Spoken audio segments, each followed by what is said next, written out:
now. Everybody now. Put your hand in the air. One hand in the air. Ask your thoughts from left to right. Watch it. Left, right.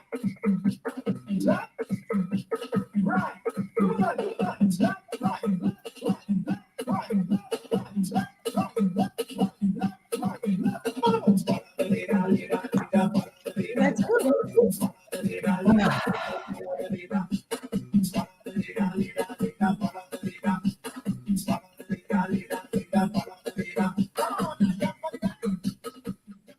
All right, welcome to our fourth episode of Hunting for Suspenders and Stilettos.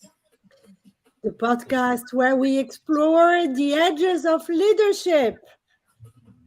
In other words, we provide some quirky perspectives on what leadership is.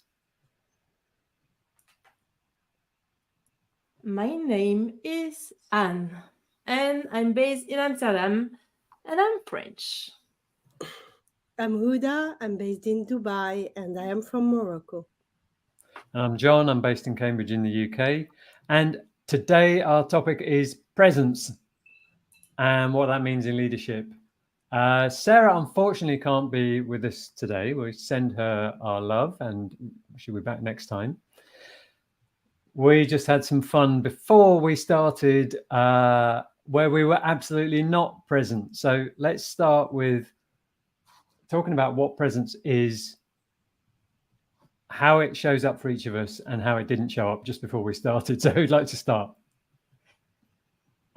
Actually, we already have somebody here called Barbara, and she says, happy to be here. Hello from Uganda. So I'm like, hello, Hey, Barbara. hey, Barbara. And thank you for joining us. Yeah, great to have you here.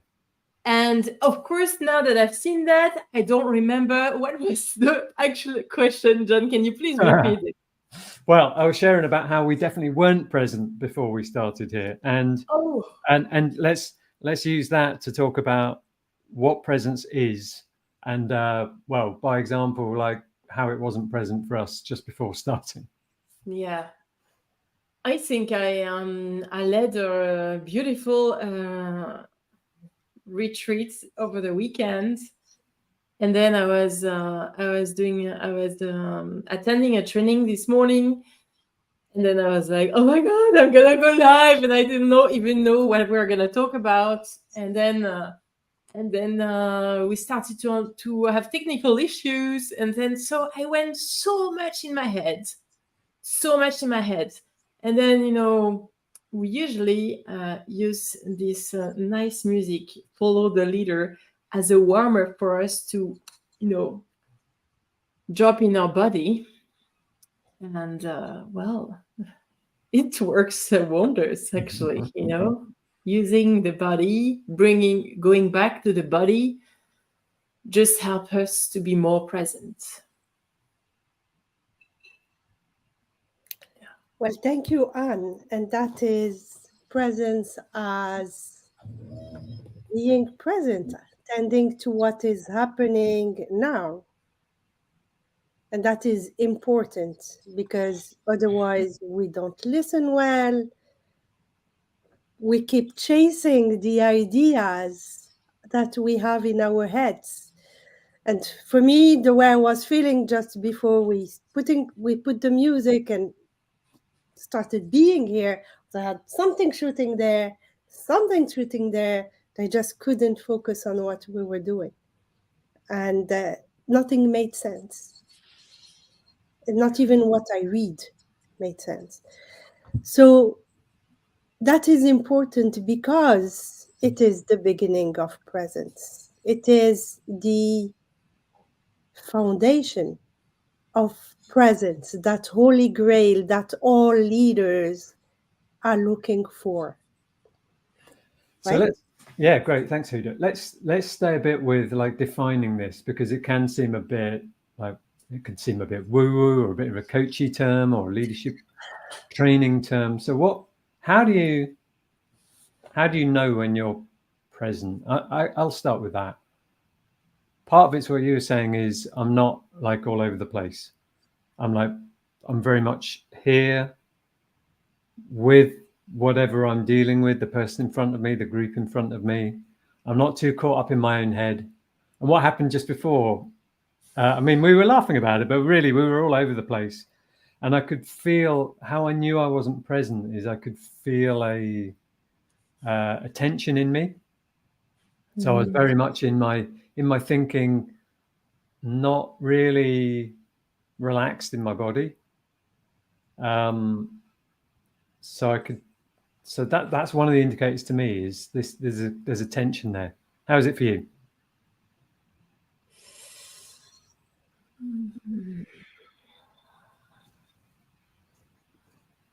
For me, I'm noticing that I'm starting to ask people to repeat because basically I'm only listening my own thoughts instead of listening to their own thoughts. So it's an indication, it's an external indication because it's not necessarily in the body. But I also feel like I can't breathe sometimes, like, okay, and all the energy is going here, like a buzzing head. Yeah, it's all this, and I could not even read or feel or see my thoughts. They were just like that traffic jam, cars, right? Couldn't make sense of what was happening in my head, in my heart, in everything. So I'm also wondering with that, like now we're talking about it, because the sensation I had was like actually being in survival mode, and then I really think that to be present, we cannot be in survival mode. We just have to be more in a, in a creative mode, or like in a mode that where we are able to observe, and so where. and sorry, what do you mean by creative mode or survival mode exactly? What I mean is that I sensed just before, like that I had the stress went up, so the cortisol went up, and the cortisol is linked to, like sort of survival mode. When there is a tiger happening, you have a rise of cortisol, and then you go away. But in the real life, or lives now where there is no tiger, I mean, apart from in the zoo, at least in cities, like we don't need that rise of cortisol to run away from the tiger.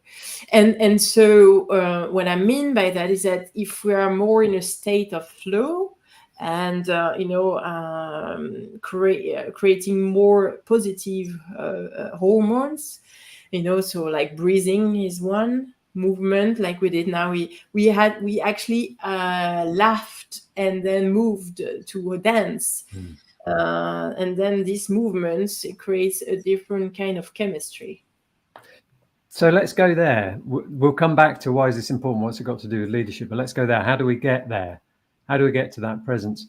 I heard a good question the other day, which was, do you know what it feels like to be totally relaxed in your body?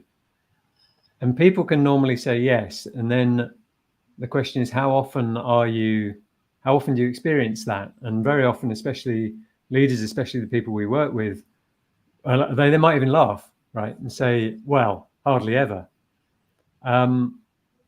So it's not all about relaxation, but how do we get into presence? I love what you're saying, Anne, about like that. Putting the music on and dancing is I don't know. There's something magical about that, especially if you can smile, just like play the fool, act stupid, just dance around like a loon. There's something really freeing about that gets us out of our heads. But yeah, say more. And it's not for everyone. Let's be very clear. Like dancing can be like a survival mode for some. So that's a way that we love to get more present. Yeah, it's important also to find our own ways to be present. That would not have been for me 5 years ago. welcome in this moving rhythm part of the word, John. Uh, what I'm hearing here is it's creating a space. It's instead of reacting, instead of answering immediately. We say eye for eye, tooth for tooth. It's more like creating a space, letting the brain, letting the body rewire, intake that information, process it, see how we're gonna answer it, right? So And Houda, how do you get there? What is it for you? What are your practices that get you into well, presence? the one thing that you taught me, John, a long time ago, a couple of years I'm ago, all ears. I've probably forgotten it. So just to wait, stay. Okay? There is no emergency. Nothing's gonna happen if you don't answer to something immediately. A couple of seconds. That's all it takes to just, put that space, create that space between you and that stimulus. Whatever the stimulus is, it can be a criticism, it can be a trigger. Someone says something that you don't like, a poor behavior, or finding yourself in a situation where you feel you are in danger, right? Or your team is in danger, or whatever is in danger. And then just creating that space of time. Those are seconds. And then taking action, whatever that in that space of time, we find the wisdom, we find our creativity, right? I just read a quote that was posted by someone we all know, Dory. And the quote is from Viktor Frankl. It says, between stimulus and response, there is a space. In that space is our power to choose our response. So, what emerges in this quote is also the notion of choice. What are the choices we are making, right? yeah. What I notice is when I'm not present, I make reactive choices, and I make poorer choices. So we're touching on like what makes this valuable in leadership. I just want to share, just coming back to something that Anne said about like if it's dancing is not for everybody and it's not always appropriate. But there's like many ways. Some of the ways I find my way into presence are breathing. It's a good thing. Breathing's generally good. But deep breathing through my belly, meditation, like mindfulness, and that can be as simple as sitting and noticing my breathing for 5 minutes. That can have a profound difference. Going on a bike ride, going to the gym, doing some physical exercise. So there's all sorts of ways. But yeah, let's talk about what this brings us as leaders. So why care? Why care about getting present? So to me, there is it brings connection to people. And what happens then, instead of like being in your head and thinking of your own things and what you need to do or your own issues, you're more centered and connected to the other. And so then they feel more seen and they feel listened to. I think we all know this in the coaching themes that one of the listening skills is one of the most powerful skills to actually be listened to is so soothing as well. So it really helps. It's an amazing quality to have, and it's also something we can foster. It's not something that like you have, you don't have. It's really something that is a muscle that needs to be worked on, and yeah. I love what you say, and it just brings me to the impact, right? Because that connection is an impact. Being seen is the impact we have when we are present and we are listening to someone, right? So, Yeah.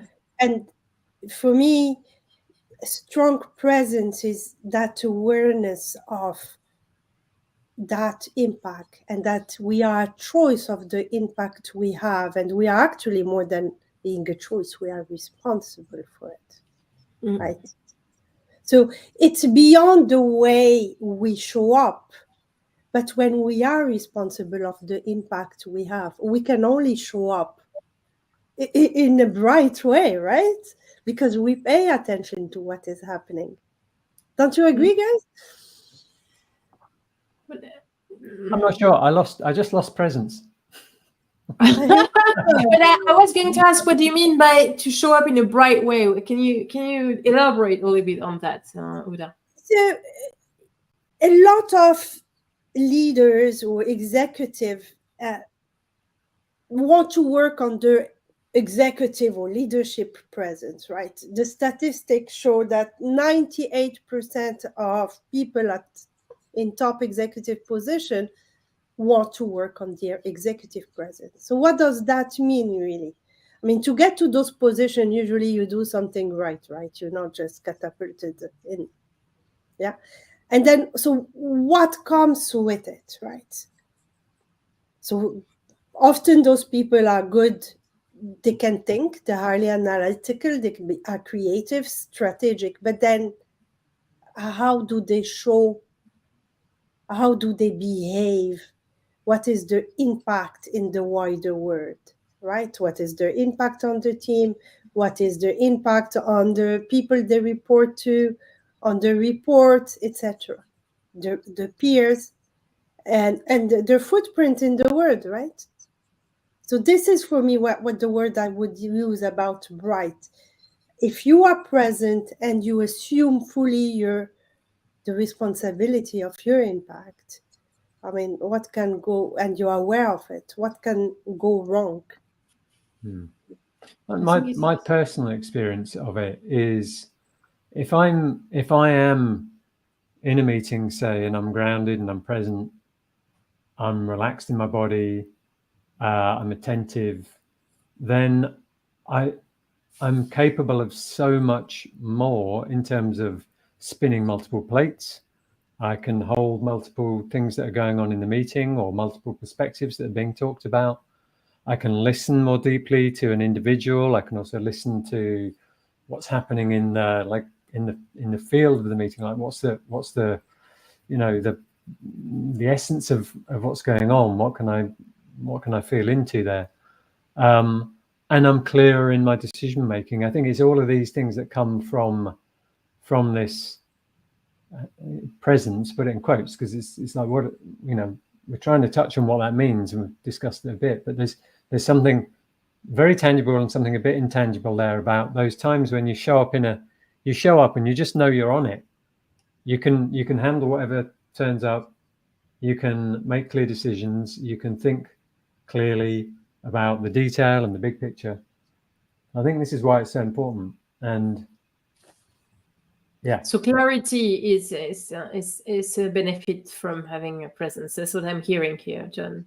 Yeah. And I would want I want to piggyback on what Houda was saying as well. So because it's good to be present, and at the same time, it's also owning our own presence in the quality of our presence, and because sometimes the impact, because sometimes we maybe don't like that impact, so also there is a bit of accepting the impact that we have on others, that also it may be different from what we want to be perceived at, like the perception of people can be different.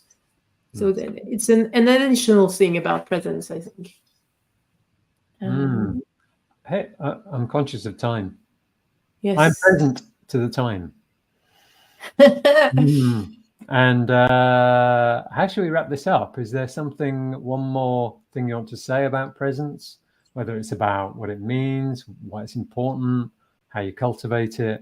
Let's do that. Let's do one more thing you want to add to this discussion. I would like maybe to ask a question for the audience, like or maybe an inquiry, Right. like what helps you to be present, and what are the barriers to you being present? And yeah, those are my questions for the audience to ponder on. Let me update that. Houda, how about you? It's what is the impact of you being or not being present? Since we're asking you guys questions, please answer us. Send us a note. That would be cool. Oh, not look at me, just doing this on the fly.